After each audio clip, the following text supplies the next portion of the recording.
Hello there, my dear plant-loving friends. Welcome back to the Senior Honest Herbalist. I'm here with you today, sitting in my little green sanctuary, surrounded by the plants that have been my faithful companions for over 3 decades. You know, there's something magical about sharing plant wisdom with people who truly understand the healing power of nature. And today, I want to have a heart-to-heart conversation with you about one of the most remarkable plants I've ever encountered, the snake plant. Now, before we dive deep into this botanical journey together, I need you to do something for me. If this video helps you in any way, and I promise you it will, please hit that subscribe button. It's right there below this video, and it helps this old herbalist reach more people who need this knowledge. Give this video a thumbs up if you find it valuable, and please share it with someone you care about. Maybe it's your neighbor who's struggling with indoor air quality, or perhaps your friend who's just starting their plant journey.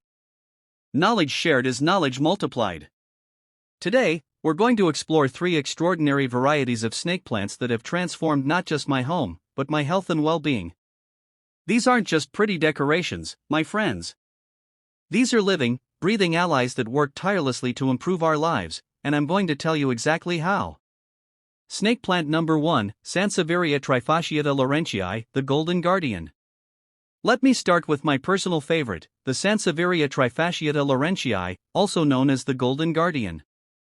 I call her that because of those beautiful golden yellow edges that frame each leaf like nature's own artwork.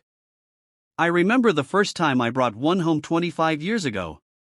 My late husband thought I was crazy, spending money on what he called a weird striped plant. But oh, how wrong he was. This beauty has been quietly working magic in our home ever since. The Laurentii is perhaps the most recognizable snake plant variety, and for good reason.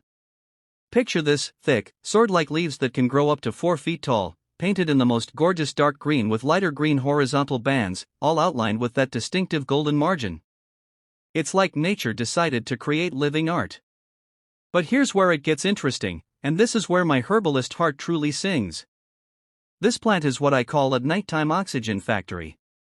While most plants release carbon dioxide at night, the Laurentii continues producing oxygen.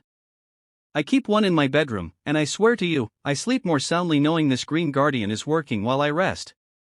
NASA, yes, the space agency, included this plant in their famous clean air study. It removes formaldehyde, xylene, benzene, and toluene from the air. These are chemicals that lurk in our homes from cleaning products, carpets, and furniture. Every day, this plant is literally cleaning the air you breathe. But there's more. In traditional medicine practices I've studied, the leaves have been used topically for minor cuts and burns. The gel inside is similar to aloe, though I always recommend consulting with healthcare professionals before trying any home remedies. For those of you dealing with low humidity in your homes, especially during winter months, the Laurentii helps maintain moisture levels naturally. I've noticed fewer dry skin issues since filling my home with these beauties. Snake plant number 2, Sansevieria cylindrica, the architectural healer. Now, let me introduce you to something truly spectacular, the Sansevieria cylindrica, which I lovingly call the architectural healer. This one breaks all the rules of what you think a snake plant should look like. Instead of flat, sword-like leaves, the cylindrica produces these amazing cylindrical, spear-like leaves that grow straight up like green rockets reaching for the sky. When I first saw one at a plant show 15 years ago, I was mesmerized. The vendor told me it was also called the African spear plant, and I knew I had to have one. What makes this variety so special? First, let's talk about its incredible structural beauty. These plants can be braided when young, yes, actually braided like hair, creating living sculptures. I have one in my living room that's braided, and guests always ask if it's real. It's like having functional art that also improves your health. From a practical standpoint, the cylindrica is even more efficient at air purification than its flat-leafed cousins. Those cylindrical leaves have more surface area relative to their size, which means more air cleaning power. I keep several small ones on my kitchen windowsill, and I've noticed less cooking odors lingering in the air. Here's something fascinating I've discovered through years of observation: the cylindrica seems particularly effective at absorbing electromagnetic radiation. Now, I'm not making wild claims here, but I keep one near my computer desk, and I swear I experience less eye strain and headaches during long work sessions. In traditional African medicine, and remember, these plants are native to West Africa, the cylindrica has been used in spiritual practices for protection and purification.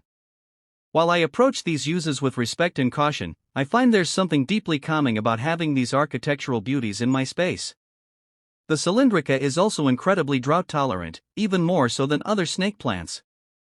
If you're someone who travels frequently or sometimes forgets to water plants, this is your perfect companion. I've gone a month without watering mine during winter, and they just keep thriving. Snake plant number 3, Sansevieria Hahnii Golden Hahnii, the Compact Powerhouse. Finally, let me tell you about my little champion, the Sansevieria Hahnii Golden Hahnii, which I call the Compact Powerhouse. This variety is perfect for those of you working with limited space but who still want all the benefits of snake plants. The golden Hahnii grows in a beautiful rosette pattern, rarely exceeding 8 inches in height. But don't let its size fool you, this little warrior packs the same air-purifying punch as its larger relatives. The leaves are shorter and wider than the traditional snake plant, with gorgeous golden yellow edges that seem to glow in the right light. I discovered this variety during a particularly challenging period in my life when I was downsizing from my large family home to a smaller apartment. I needed plants that could handle lower light conditions, providing the health benefits I'd grown accustomed to. The golden Hahnii can group several together to create a stunning display. I have them on bathroom counters, bedroom, and even in my kitchen where counter space is precious. Here's something wonderful I've noticed: because they're smaller and you tend to have them closer to eye level, you interact with them more. I find myself gently touching their thick, succulent leaves when I pass by, and there's something incredibly grounding about that connection. The golden Hahnii is also excellent for beginners. It's nearly indestructible, tolerates neglect beautifully, and provides quick gratification because you can see its entire structure at once. I often recommend these to friends who claim they have black thumbs. From an air purification standpoint, what the golden Hahnii lacks in size. Plus, because you're likely to have several of them, the cumulative effect is remarkable.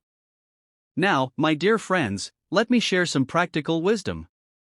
First, snake plants hate wet feet. Water them deeply but infrequently, maybe once every 2 to 3 weeks in summer, even less in winter. I always tell people, when in doubt, don't water. These plants forgive drought much more easily than they forgive overwatering. Light-wise, they're incredibly adaptable. I have snake plants thriving in bright, indirect light and others doing perfectly fine in dimmer corners. However, if you want those beautiful golden edges to really pop, give them some bright, indirect light. For soil, use a well-draining cactus or succulent mix. I add a bit of perlite to mine for extra drainage. These plants evolved in arid conditions, so they need soil that drains quickly. Here's a secret I've learned: snake plants actually prefer to be slightly pot-bound. Don't rush to repot them. I have some plants that have been in the same pot for 5 years and are thriving. As we close our time together today, I want you to remember that having plants isn't just about decoration, it's about creating a healthier, more vibrant space for yourself and your loved ones. These 3 snake plant varieties have the potential to transform your home's air quality, your sleep, and your overall well-being. If this conversation has touched your heart or opened your eyes to new possibilities, please remember to subscribe to the Senior Honest Herbalist. Hit that like button and share this video.